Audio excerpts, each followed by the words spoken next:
Sydney حملہ زیر علاج ملزم نوید اکرم پر فرد جرم عائد کر دی گئی۔ حملہ آور پر دہشت گردی سمیت 59 الزامات پر فرد جرم عائد کی گئی۔ نوید اکرم گزشتہ روز کوما سے باہر آیا تھا۔ آسٹریلوی پولیس کا کہنا ہے کہ ملزم کی حالت مزید بہتر ہونے کا انتظار ہے۔ نئے گن قوانین کے لیے ریاستی پارلیمان کا ہنگامی اجلاس اگلے ہفتے طلب۔ ادھر فلپائن حکومت کا کہنا ہے کہ باپ اور بیٹے کے فلپائن دورے کے دوران عسکری تربیت کے شواہد نہیں ملے۔ ملزم ساجد اکرم کا تعلق بھارت کے شہر حیدرآباد سے تھا۔ سڈنی حملے میں 15 افراد ہلاک ہوئے تھے۔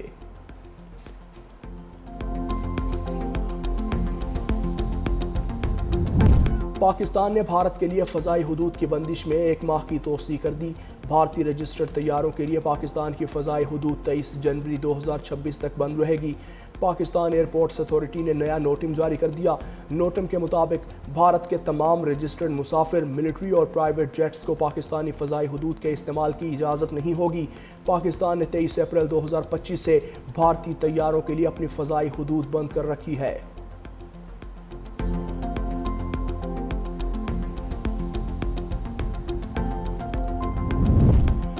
جسٹس طارق جہانگیری کا ہائی کورٹ کی کارروائی وفاقی آئینی عدالت میں چیلنج کر دی۔ 3 سینئر وکلاء پر مشتمل قانونی ٹیم تشکیل دے دی۔ اکرم شیخ اور بیرسٹر صلاح الدین ہائی کورٹ میں جسٹس جہانگیری کیس کی پیروی کریں گے۔ عزیر بھنڈاری وفاقی آئینی عدالت میں جسٹس جہانگیری کی طرف کیس کی پیروی کریں گے۔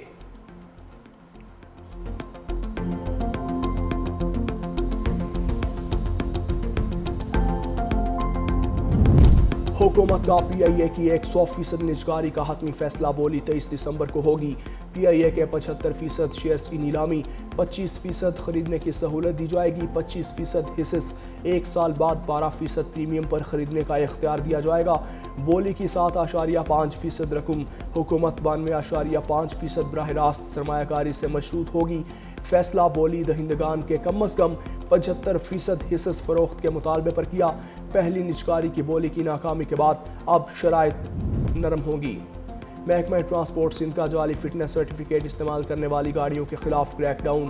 سینئر وزیر شرجیل میمن کا جعلی سرٹیفکیٹ والی گاڑیوں کے روٹ پرمٹس منسوخ کرنے کی ہدایت۔ ریکارڈ بھی محکمہ کے لائیو پورٹل پر اپڈیٹ اور مقدمات درج کروانے کا حکم۔ سینئر وزیر شرجیل میمن کا سیکریٹری پی ٹی اے کو 3 دن میں رپورٹ پیش کرنے کا حکم۔ کہا عوام کی جان و مال سے کھیلنے کی کسی کو اجازت نہیں دی جائے گی۔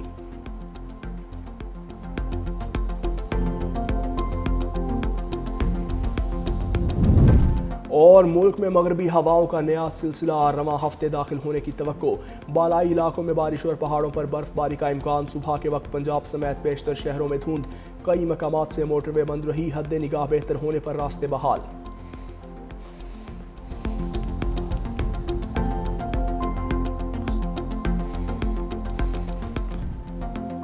بجلی صارفین کے لیے اچھی خبر، ماہانہ فیول ایڈجسٹمنٹ کی مد میں بجلی 72 پیسے فی یونٹ سستی ہونے کا امکان۔ سی پی پی اے کی نومبر کے ماہانہ فیول ایڈجسٹمنٹ کی درخواست دائر، نیپرا 31 دسمبر کو کیس کی سماعت کرے گا۔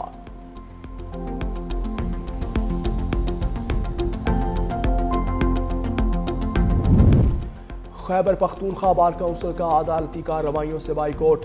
وکلاء صوبے بھر کی عدالتوں میں پیش نہیں ہوں گے۔ کے پی بار کونسل کے مطابق محکمہ قانون کے پی نے سول جج تعیناتی کے لیے بطور وکیل 2 سال کا تجربہ ختم کر دیا۔ اس فیصلے کے مطابق آئندہ بغیر تجربے کے ججز کی تعیناتی ہوگی۔ خیبر پختونخوا بار کونسل محکمہ قانون کے اس فیصلے کو مسترد کرتا ہے۔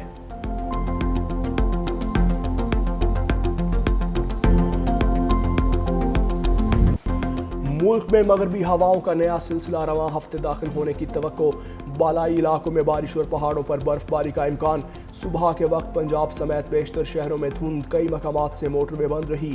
حد نگاہ بہتر ہونے پر راستے بحال۔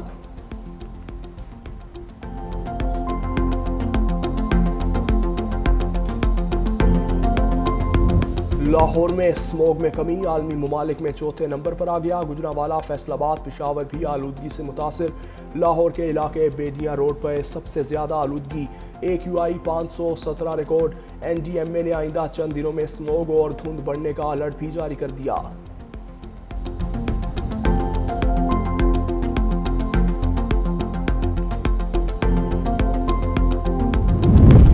یوٹیوبر سعد الرحمان عرف ڈکی بھائی سے رشوت کا کیس، عدالت میں نامزد 3 ملزمان کی ضمانت کی درخواستوں کی سماعت۔ اسپیشل سینٹرل عدالت کے جج نوید احمد نے سماعت کی۔ عدالت نے ملزمان کے وکلاء کو حتمی دلائل کے لیے طلب کر لیا۔ عدالت نے ضمانت بعد از گرفتاری پر کارروائی 19 دسمبر تک ملتوی کر دی۔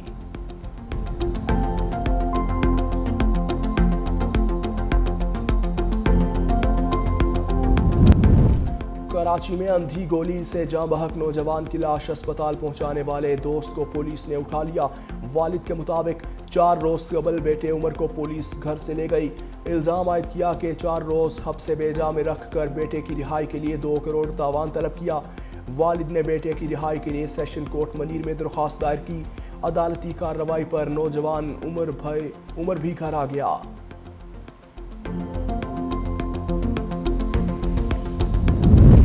کشمیر بھارت کا تھا، نہ کبھی ہوگا۔ اقوام متحدہ میں پاکستانی سفیر گل کیسر کا بھارت کو کرارا جواب۔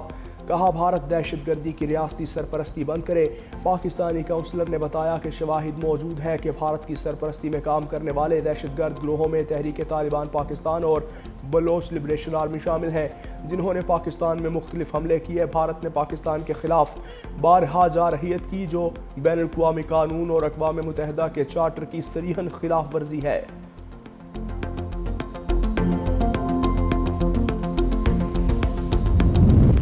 امریکی جریدے دا نیشنل انٹرسٹ نے شیخ ہیبت اللہ اخونزادہ کی حکمت عملی کو القاعدہ اور داعش کے مترادف قرار دیتے ہوئے عالمی امن کے لیے خطرے کی گھنٹی بجا دی۔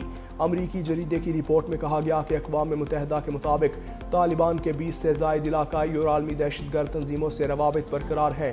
رپورٹ میں بتایا گیا کہ طالبان تعلیم کو اطاعت اور شدت پسندی کی ترغیب کے لیے استعمال کرتے ہیں۔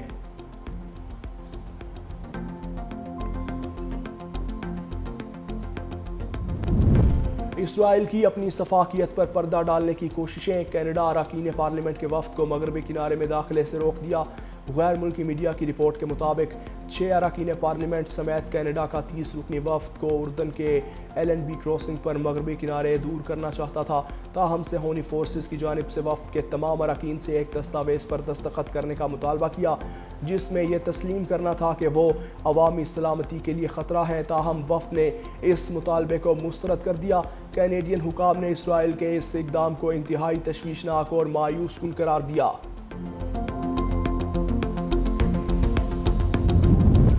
آئی سی سی T20 world cup trophy tour کا آغاز۔ بھارت اور سری لنکا کو ملانے والے ایڈم برج پر تقریب۔ ٹرافی ٹور کے لیے آج عمان جائے گی۔ قطر، بحرین، نیپال اور منگولیا میں بھی ٹرافی ٹور کروایا جائے گا۔ T20 ورلڈ کپ 7 فروری سے 8 مارچ تک بھارت اور سری لنکا میں کھیلا جائے گا۔